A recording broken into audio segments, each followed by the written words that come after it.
I'm going to show you how you can break free from the past and live a life of joy. And you're going to learn about a folk musician who walked on stage in a black leather jacket and changed music forever.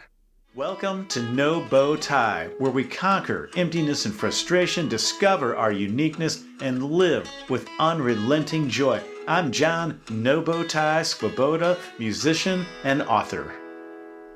At the turn of the 19th century, a man named Harry Houdini had himself placed in a prison cell where they locked the door and left. They left him only with the clothes on his back. They even took his shoes. Now, while he is a magician, the prison cell was real, and the locks were the best locks manufactured to that day.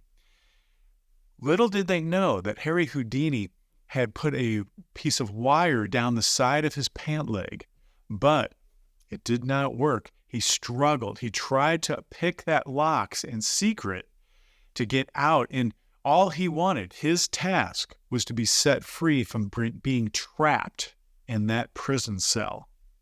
After 2 hours of wrestling with the lock with that wire, he was exhausted, covered in sweat. He fell to the ground, and he leaned back against the door, which opened, because it was never locked.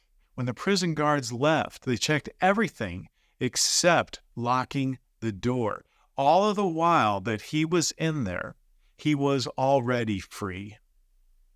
I tell the story of Harry Houdini because so many of us are trapped in our own prison cells because we live in the past. We just keep bringing the past forward, things that we dwell on that limit our potential. The style of life that we're living that just keeps repeating the same and never creating anew. And when we do create something, we just create in the cycle that we're already in, never breaking free and becoming the person that we really want to be. Isn't it time that you break free from those handcuffs that hold your life back and set yourself up in motion and create the life that you know you can live? You may have heard me tell a story of a client that I was life coaching, and he came in for years. He would talk about how his divorce with his wife was so horrible and it was holding him back. He would just dwell on it, on the things that she said, the things that she did, and he never could let go of how it was locking him into his life. We talked extensively about how to change the patterns and thinkings and interactions with her. Finally, I said, maybe it's time to break communication with her once and for all. And he said, oh, well, I haven't talked to her for 17 years. Folks, I know that sounds ridiculous, but how many things do you hang on to from the past that hold you back? You dwell on things or have lifestyle habits that are keeping you suppressed, keeping you from being the person that you want to be. It's painful to live with those handcuffs on. It's painful to every day see yourself as the old and never see yourself as a new person that you want to be.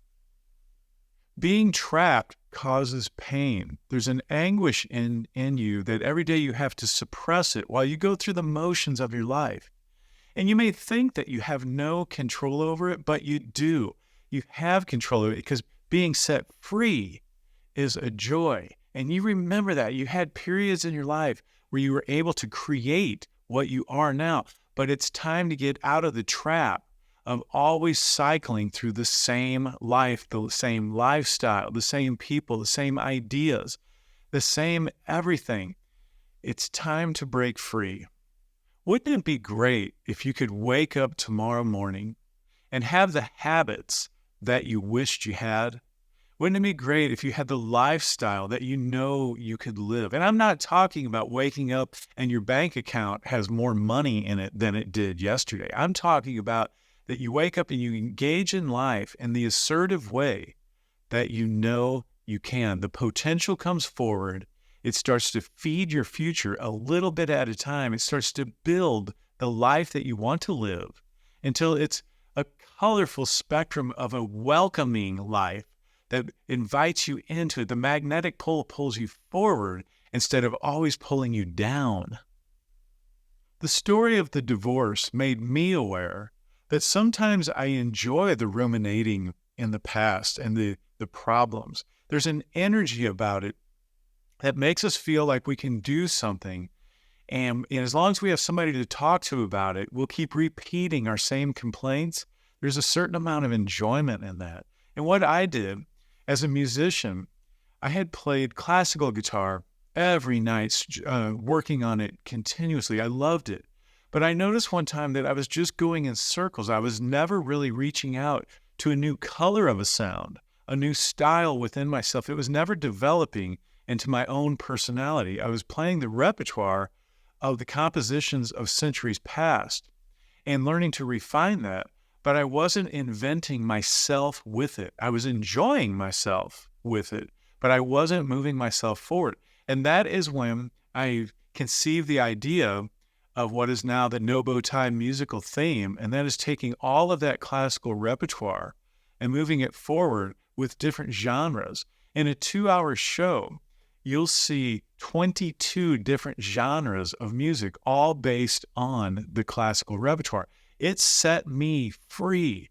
It lifted my spirits. It gave me creative edge. It invited people into my life. The collaboration that I did was with people like I had never dreamed. I was working with drummers and bass players and recording artists. I was getting radio hype and in different ways. So much better. It just set me out of that cage. I broke free, and you can too. I invite you to hear the sounds I'm talking about. Just go to nobowtie.com/new, nobowtie.com/new, and hear the latest album called Musical Blasphemy. Give your ears a little treat. Another more potent example that you might be able to relate to was a man named Bob Dylan. In 1965, he walked out on the stage with a black leather jacket and an electric guitar and shocked his followers, shocked his fans when he plugged that thing in and showed them that he had a rock band. He was known for folk music and poetry, and in his lyrics, he was known to influence people in decision-making about politics and religion and freedom and art. And he walked out with that band and blew them away. Many people complained. Several people left. And the tour was a disaster. He got booed. I remember a quote of his when he looked out the window of a car and everybody was booing him. And he said, "I wonder when these people who are following me will quit booing me." And you know the rest of the story. Bob Dylan became one of the most celebrated, legendary musicians of our time because he broke free out of the trap, out of the cage that he had agreed to be in. And when he did, it caused some disagreement, but not with himself. Who do you live for? Do you live for you, or do you live for the expectation in life that's built around you? The story of Dylan tells us that if you're alive, you want to move forward. That's part of being human.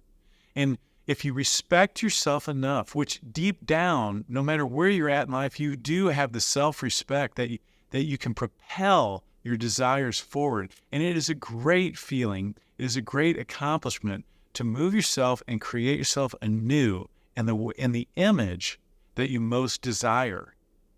When you do, it's a success, but it will create voids in your life because you're going to have a pocket of space, of identity, of the way people have never seen you, of a way that you've never seen you. And it'll create these voids, and you've got to learn to fill those voids in healthy ways. Next week's episode is going to be just about filling voids in healthy ways, to take those pockets of habits, pockets of routine, and replace them in ways that build you up creatively and builds you up in ways that makes your steam flourish and the way that you most desire. I want to leave you with No Bow Tie arrangement, as I spoke of. This is going to be a classical piece gone mad because I broke free out of the cage. Be sure to subscribe. We'll see you next week.